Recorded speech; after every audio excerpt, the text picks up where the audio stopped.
making another video about this little funny thing down here, the KNS 80. I need to have the aircraft in there, and I thought I might as well do a startup video while I'm at it. So here we are in the Black Square Caravan, and we are going to get this thing moving. And I'm going to just show you my flow and what I do to get it started, and we'll go through it pretty quick, or as quick as I can. I tend to go on a tangent like I did right now. Okay. So what we want to do first is we want to check that everything is off. That should be off. All these are closed. That is off, off, off, off. We don't want any power that we don't need on, because we want to be very, very, very, very nice to our battery. These things are where they're supposed to be. These things are where they're supposed to be. Everything is where it's supposed to be. Nobody has stolen anything from the cockpit. Okay. So the flow. We've checked that everything is off. This one is important that it's off, so we don't fry any ground crew or maybe destroy any sensitive equipment on aircraft parked in front of us or just in front of our wing. There is the tangent again. Okay, let's do this.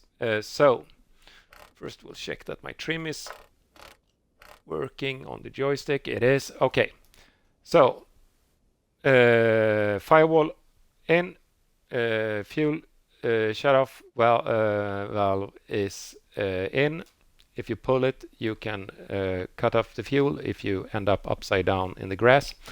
And now we look up here and turn on the fuel, and now we can go through these things again. So everything off, off, off, off, off, because it's so important. Parking brake on, off, off, off, off, off, off, off. Okay, now we need lights to tell people outside that we are going to start our aircraft. We need power, so we turn it on and we check that we have 24 volts or more. If we don't have that, there is not going to be any flying until we have recharged the aircraft. We consider where we are standing. We are standing on the tarmac at Landvetter Airport, and they are pretty good with the swooping up of stuff on the ground, so we will not be using the inertial separator. The inertial separator is a valve that makes all the bad stuff that comes in here. So the air comes into the engine and makes the engine go. And with that we can suck up stuff from the ground or in the air, like ice or stones or dust, and we don't want to get that into the engine, because then there is not going to be any go. So what we can do is we close the inertial separator, this little valve here, and then all the bad stuff will get shut out on the outside via the inertial speed it has, or the inertia it has. So that's that. But we are at Landvetter Airport. So see, battery capacity 99%. We need to work pretty fast here. Fuel boost on. We'll put it first to normal to see that our auxiliary fuel boost pump is working. It's actually just a standby pump. When the fuel pressure reaches below a certain point, it will kick in, but we need to know that it actually is kicking in, so we'll do that first. We can look at the engine too. We don't want any fuel in the engine, so we need to make sure that the fuel condition lever is set to cut off. Propeller, we can have it on full forward, or we can have it in min, depending on what you have basically behind you. Maybe you have like people standing behind you looking at the aircraft, then you maybe don't want to blow like stones and dust and stuff into their eyes, or you have your car parked behind the aircraft, then you might not want to have it on either. But the standard procedure is to have it on, from what I can read. So you might as well do that now. Anyhow, where were we? Yeah, the tangent thing again. So fuel boost. We put it to normal. The pressure is going up, or the fuel is pumping in to the fuel control unit. And when it senses a pressure above, I think like 4 psi or something, then it shuts off. And when it shuts off, the pressure is going down, so it starts up again, and the cycle repeats, and this is why we get this. And this is how we know that it is working. So now we can turn the fuel pump on. We'll put this to the side. We change our view, and we check that we have fuel flow 0. So this is so important that this gauge is powered to 0. So when it's turned off, the aircraft is turned off, it will fall below 0. That is very important. We look at that we have 5 lights, 5 to go live. We can test our lights, so every light is working. Yes. And what I'm looking for now when I start the engine is I'm looking for that the propeller is spinning. So I haven't forgotten to take something or the covers away. I'm looking for the ITT, the temperature. I'm looking for the NG, the inner shaft here, going up. When it reaches 14%, I know that the checklist in the aircraft says 12%, but 14% gets you a little bit colder start, so I usually do that. We'll check that we have fuel also. Okay, I think I thought about everything now. Yeah.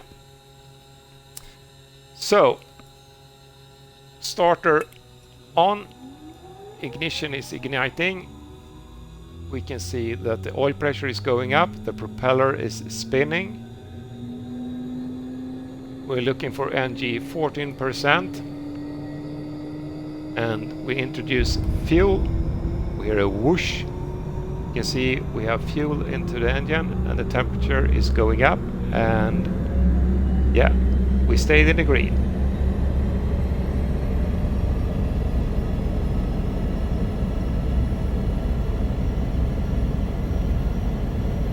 Everything looks good.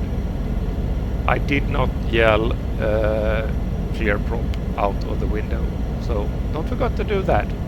It's bad. Okay, so you can see that we are already down to 95% battery capacity, so it's time to turn on the generator. So first we'll set the fuel boost pump, or first we turn off the starter.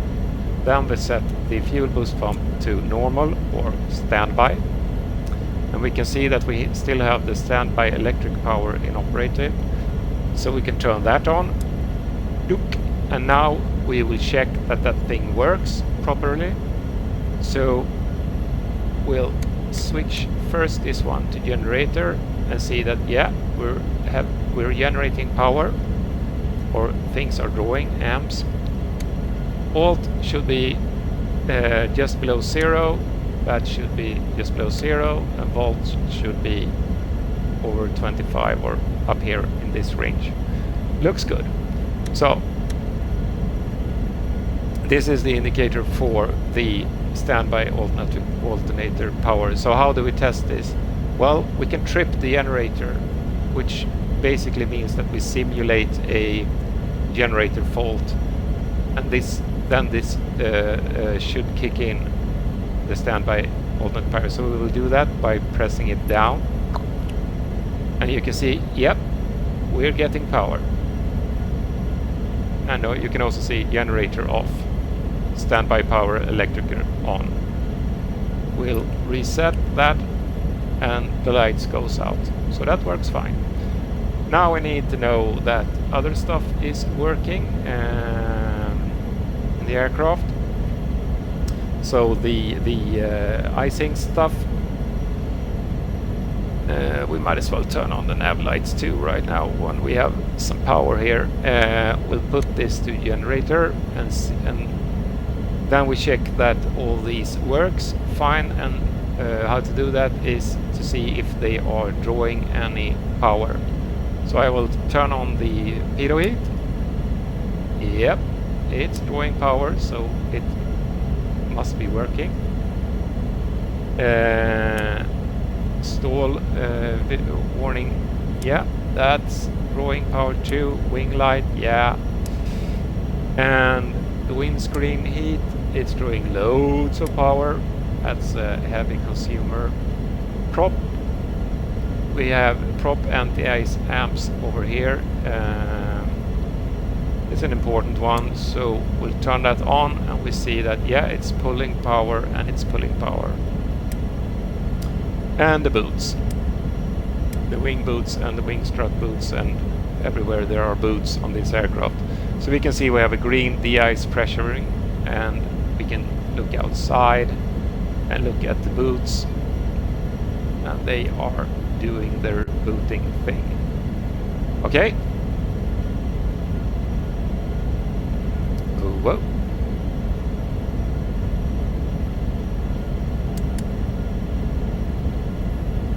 And it should be turning off. Yeah. Okay. Still everything is going the way we want to do with the engine. Ah, yeah, I forgot one thing. You should check all the breakers, of course. Lucky me, this is a simulator. You do that when you do the first look over. This is why you need a checklist. So now we can, next step is turning on the avionics 1 and 2. We can set the weather radar to standby. Don't turn it on yet. Just stand by, let it warm up. We check our transponder. We can put it to standby for now. Let's check our autopilot. So, how do we do that?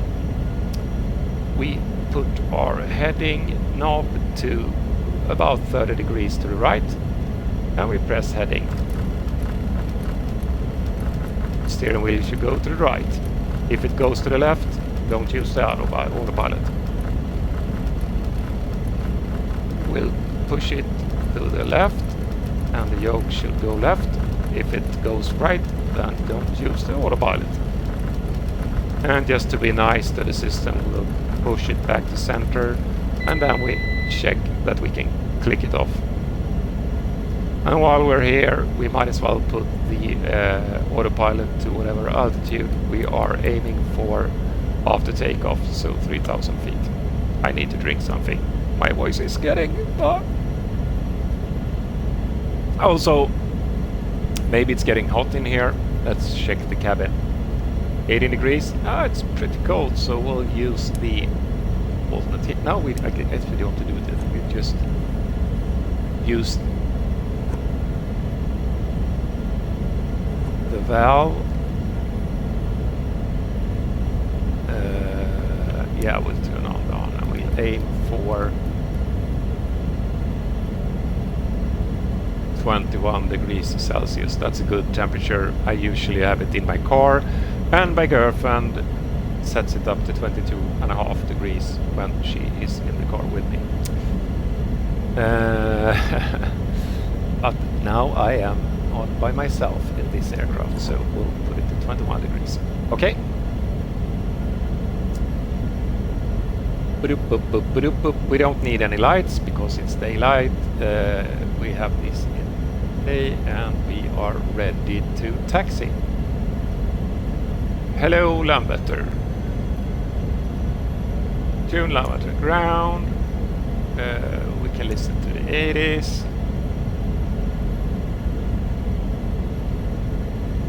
Landvetter Airport Information Sierra 0800 Zulu. Windcom. Visibility tree. Sky condition. We're looking for the QNH 1022. Temperature 17. Dew point 9er. QNH 1022. ILS Yankee runway 03 in use. Landing and depart runway 03. VFR aircraft say direction of flight. All aircraft read back. Yeah. Hold short instructions. Advise controller on initial contact you have Sierra. Yeah. Now we have Sierra. Okay. Request taxi. Request taxi. Depart. I guess we'll just depart east, because what we are going to do next, not in this video. Landvetter ground, SE-TAP Tango, Alpha Bravo with Tango. Request taxi for takeoff, east departure. Okay. SE-TAP Tango Alpha Bravo. Taxi to and hold short of runway 03 via taxiway Lima Yankee Bravo. Contact tower on 123.1 when ready. And we'll reply to that. Taxi, hold short runway 03 via taxiway Lima Yankee Bravo. SE-TAP Tango Alpha Bravo. I need to adjust my seat in my cockpit a little bit. Okay. Happy days. Taxi light on. See, it's drawing some amps, so it must be working. Suction is okay. We will check that again later on when we do the run-up. Okay. Just take a look around the aircraft and see that we don't mess somebody else's experience up. And this is the way we are going to taxi. I still have the taxi ribbon sheet on because, well, simulator. Okay. Parking brake off. We'll slice this little tug up with our propeller and go. Over here, all the red lines and everything, and everybody is mad at us, but we hope they forget about it until we get back.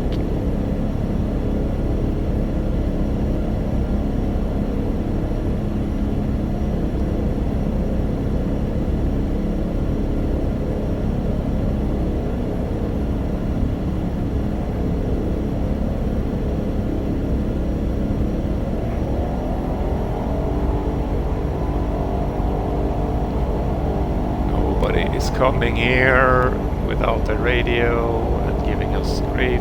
Now we can turn it off.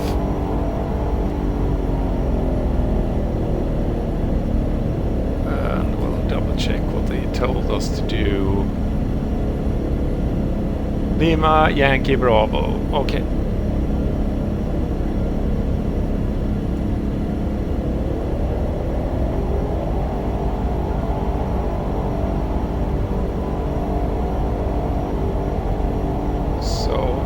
We are now at Yankee,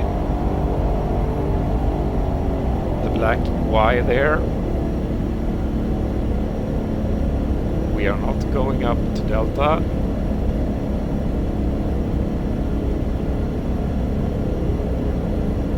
We are looking for Bravo. There are add-ons for getting these right in the simulator.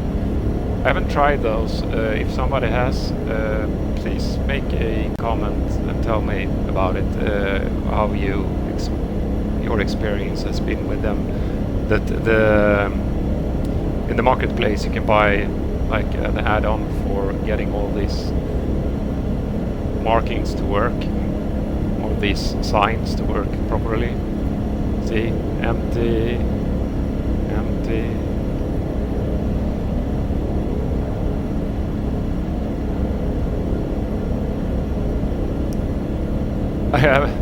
when I was learning radio communication for flying gliders, or that's for when you learn it for everything. The guy who taught me this, he worked in the Lambert Tower as a controller, and he was an avid, or is an avid glider pilot, and he wanted to. He tried to persuade the authorities or the powers that be over Lamberter that he wanted these grass areas in between the taxiway and the landing strip to be flattened out and be mowed, so he could land with his glider on them, or that everybody could land with their gliders on this airport. He got a firm no on that. He actually had as an argument that if somebody needed to do a belly landing, it would be a good thing to have smooth grass instead of this, because this area here is at the real airfield, it's lots of rocks and gravel and stuff, so if you slide it out with your airliner, you would go out on a smooth grass area instead of smashing into these rocks. Anyhow, we are here at the end of the runway, and we'll do the run-up right here.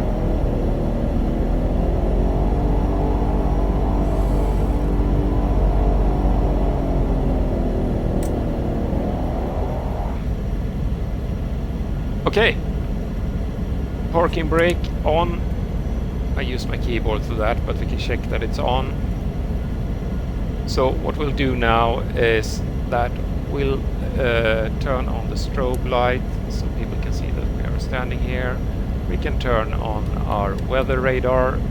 Probably won't need it, but set the range to 5, the closest. Oh, it's getting nice and hot in here. And we'll do the run up and checks before takeoff.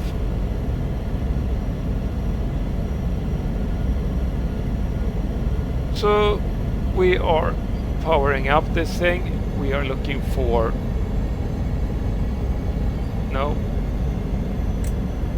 let's just check one thing actually.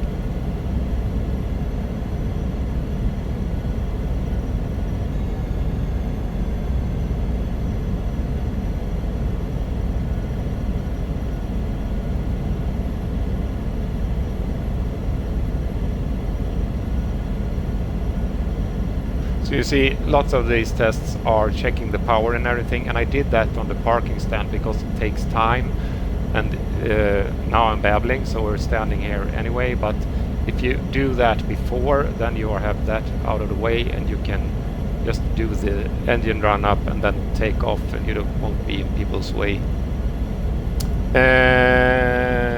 I was just checking if I could do this run up with the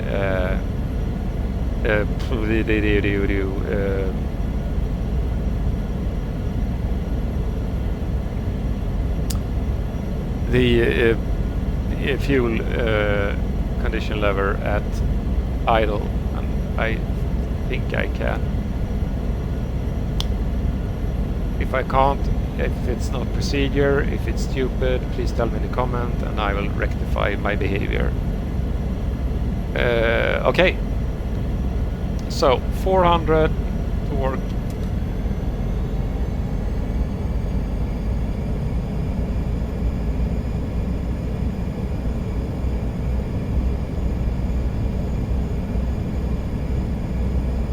It's a little bit erratic today. I think I got it just about right there.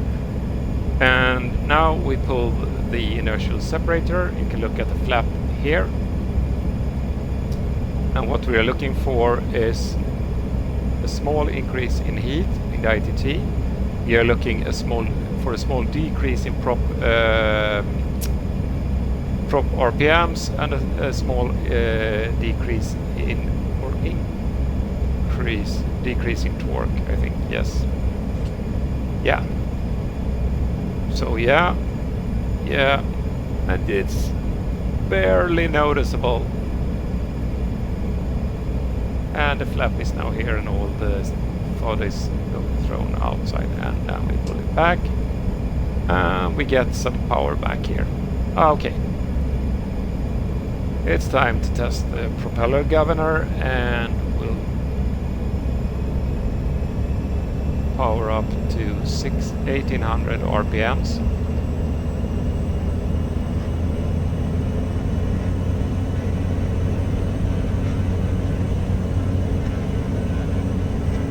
And we click the button down here to the left and see if we get it to drop, and it goes back up, back to idle. Now I highly recommend that you download the manual for this aircraft, because in the manual you have the power settings for takeoff depending on what aircraft version you are flying and everything. So I am scrolling through my iPad because I am not prepared. Engine power setting amphibian, no. Engine power settings cargo pod and cargo master, nope. Engine power setting without cargo pod, there we go. Okay, takeoff power, standard day, sea level, we are about sea level, so torque 1865, prop RPM 1900. Okay. We are almost ready for takeoff. So final checks. We need flaps. We have a long runway, so we'll do just one notch of flaps today. Condition lever fully forward. Fuel both on. Lights are where they're supposed to be right now. When did I put that on? Yeah, because I turned on the wrong one. This is the strobe. Okay. Trims are set. Trims is very important. You can find videos online where people forgot to set their trims and it ended up in not so good. Right then, this looks good. Electrics looks good. Cabin is nice and cozy, almost 21 degrees. We'll leave it at this. This one should be pushed in. It is.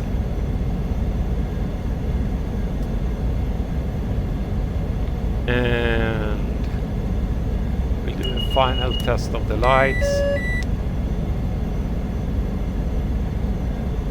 And this is just not just for playing simulator here. This aircraft actually brakes on you. So you have to do the checks, and you have to do the right stuff to do the right stuff. Because then, if you don't do the right stuff, you won't be on the right stuff.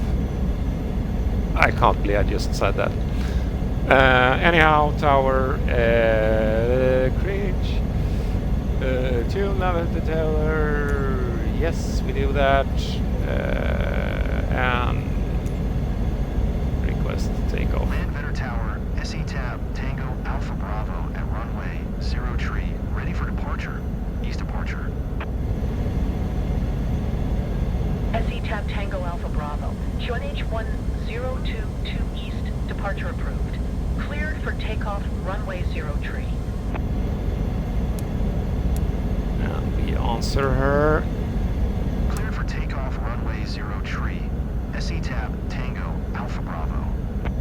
So we turn on the continuous ignition. We turn on the fuel boost pump. So we have fuel the time if something happens during takeoff. And yeah, we won't be needing this for that, so we'll put it down there. We'll take a little look-see out here to see that we don't have any rogue aircraft coming in. Landing. So, auxiliary pump on, ignition, continuous ignition is on. Fuel is where it's supposed to be, propeller is where it's supposed to be. We have flaps, we have fuel. And if I were in the real aircraft right now, I would be actually going through a paper checklist just to make extra sure that I haven't forgot anything.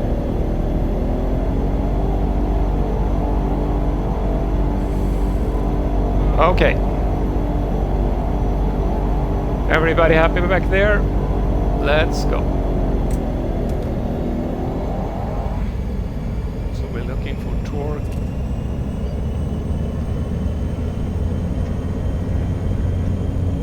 So 6, 7, 8, 6, 5 is around about there. We don't have to pressure the engine too hard. We have lots and lots of runway to go bro. The nose will pitch up and it will take off by itself. It's a very, very nice aircraft. You don't have to force it up or anything, it just wants to fly. We trim and we pull back to about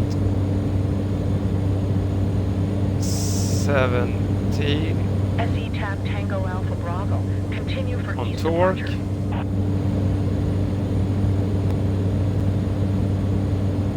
And we set prop RPM to 1750, and for all intents and purposes we will leave it at this. We won't go that high, so we won't put any climb speed in. Okay.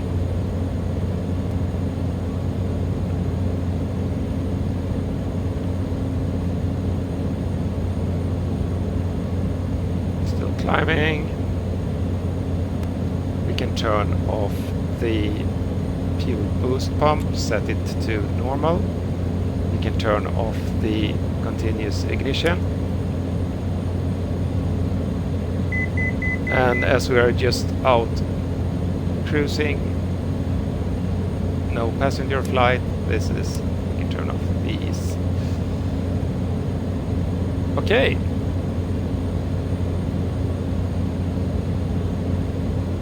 And flaps. Anticipate nose drop.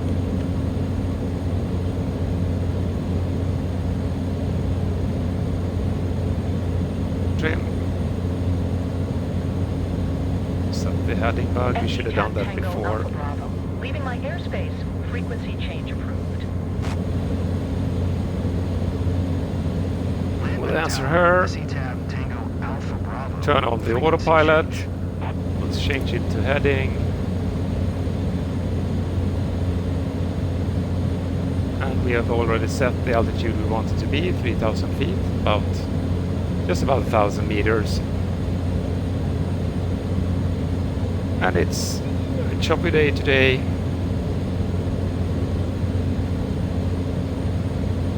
And now we look at the chart for the engine cruise setting. So we are at closest we have here is 4,000.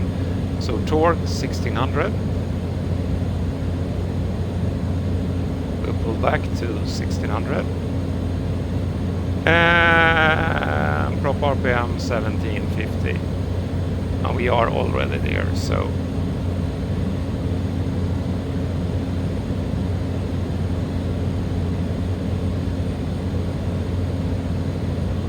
I want to set it correctly. Okay.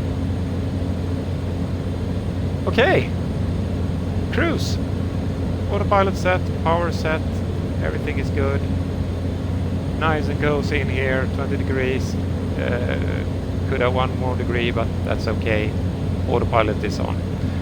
So I leave you with this, and we'll do another video shortly. Thank you for watching, and please subscribe. By the way, I have like 92,000 views approximately on my channel totally, but I don't have enough subscribers to make YouTube notice me, so if you could be so kind. Okay, bye bye.